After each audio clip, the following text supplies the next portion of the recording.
Bienvenidos a este análisis. Hoy vamos a meternos de lleno en cómo la sociedad y nuestro sistema de justicia ven a quienes sufren a causa de un delito. Vamos a hablar de la victimología moderna y de un cambio de paradigma brutal, pero absolutamente necesario. Es un tema fascinante porque, como veremos, transforma por completo nuestra forma de entender la justicia. Pasamos de buscar excusas y señalar con el dedo a garantizar una protección de verdad. Bueno, la hoja de ruta de hoy es súper clara. Lo hemos dividido en 5 puntos. Primero, ¿qué es exactamente la victimología? Segundo, el enorme peligro de culpabilizar. Tercero, la diferencia entre riesgo y responsabilidad. Cuarto, el problema de la revictimización institucional. Y para cerrar, los 4 principios centrales de este nuevo enfoque. Venga, arrancamos con el primer bloque. ¿Qué es la victimología? Vamos a hacer una pequeña actualización conceptual. A ver, lo verdaderamente interesante de la victimología moderna es cómo le da la vuelta a la tortilla. Históricamente, el foco del derecho penal siempre caía casi en exclusiva sobre el delito y sobre la persona que lo cometía, ¿verdad? Pero la ciencia moderna dice, un momento, se centra fundamentalmente en entender la vulnerabilidad y las necesidades integrales de quien ha sufrido el daño. Es mirar a la persona, sus derechos y qué necesita exactamente para estar protegida. Y ojo, porque Naciones Unidas lo deja clarísimo con esta declaración. Literalmente, el foco se pone 100% en el daño sufrido y en los derechos fundamentales. Exige, con una fuerza tremenda, dignidad y acceso a la justicia. Ya no es solo el Estado castigando un acto ilegal, es la sociedad entera restaurando la integridad humana de la persona agredida. Pasamos al segundo punto, que es clave para entender de dónde venimos: el peligro de culpabilizar y esa vieja y oscura noción de la víctima provocadora. Si miramos atrás, hacia mediados del siglo XX, había una tendencia en la literatura académica que, sinceramente, era telita. Intentaban explicar el crimen analizando el comportamiento de la persona agredida. Se usaban términos como víctima provocadora o precipitante. Una locura.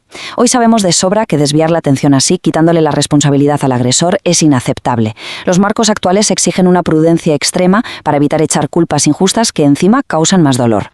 Por eso mismo, hay frases que hoy en día están o deberían estar totalmente desterradas. Cosas como, ella lo provocó, es que se expuso demasiado, o el clásico, algo habrá hecho. La victimología moderna las rechaza categóricamente, sobre todo en casos de violencia sexual, de género o intrafamiliar. Estas frases no solo no tienen base, sino que son peligrosísimas y un obstáculo gigante para conseguir justicia real. Y esto nos lleva directos al tercer bloque, riesgo frente a responsabilidad. Vamos a ver por qué estar expuesto a algo no significa que tengas la culpa. Vale, este es el kit de la cuestión, la regla de oro. Vulnerabilidad jamás es igual a culpabilidad. Nunca. Alguien puede ser más vulnerable a un delito por su edad, por vivir aislado, por depender económicamente de otro o simplemente por no saber usar bien Internet. Pero esa vulnerabilidad no le convierte en culpable de lo que le hagan. La responsabilidad penal, jurídica y moral es, sin excepción, de quien engaña, roba o agrede. Para verlo más claro, imaginemos este ejemplo. Hay una diferencia abismal entre prevenir y culpabilizar. Darle un consejo de prevención situacional a una persona mayor diciéndole, oye, no guardes tanto dinero en efectivo en casa, es simplemente identificar un riesgo. Pero si, por desgracia, le roban, usar el hecho de que tenía dinero en casa para echarle la culpa es culpabilización. El único culpable del robo es el ladrón. Punto. Y entender bien esto no es un mero debate teórico, es un tema de salud pública global. Fijaos en este dato de la Organización Mundial de la Salud, que pone los pelos de punta. Aproximadamente un 33% de las mujeres en el mundo sufrirá violencia física o sexual en algún momento de su vida. 1 de cada 3. Con unas cifras así, desterrar la culpabilización de las víctimas es, literalmente, una urgencia social. Lo que nos lleva al cuarto punto, y este es duro: la revictimización institucional, las nuevas formas de maltrato por parte del propio sistema. Porque claro, el delito ya pasó, pero de repente el sistema que te tiene que proteger te vuelve a atacar. Alguien pide ayuda y se encuentra con que no le creen sin motivo. Le hacen interrogatorios humillantes o se topa con un muro de burocracia, demoras y falta total de empatía. Eso es echar sal en la herida. No son simples fallos del sistema, es una segunda agresión, un maltrato institucional que la victimología de hoy está luchando por erradicar de raíz. Y así llegamos al último bloque, el quinto, los 4 principios centrales de esta victimología actualizada. Fijaos en este contraste porque es un giro de 180 grados. El viejo paradigma te preguntaba, ¿qué hizo esta persona para que le pasara esto?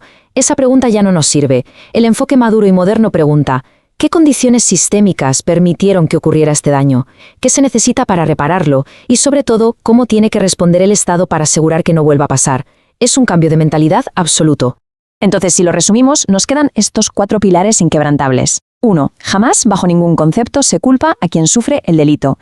2. El foco de la responsabilidad penal tiene que estar siempre en la conducta del agresor. 3. Analizar los riesgos vale para prevenir en el futuro, no para justificar al delincuente en el presente. Y 4. El sistema judicial tiene la obligación de ser un escudo que asista, busque la verdad y evite a toda costa la revictimización.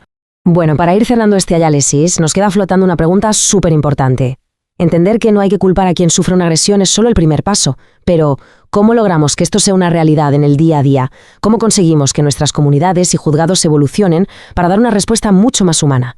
Al final, el reto está en que cada pieza de nuestra sociedad abandone por fin el instinto de señalar, para empezar a construir verdadera reparación, verdad y justicia. Os dejo con esa reflexión para seguir pensando y avanzando juntos.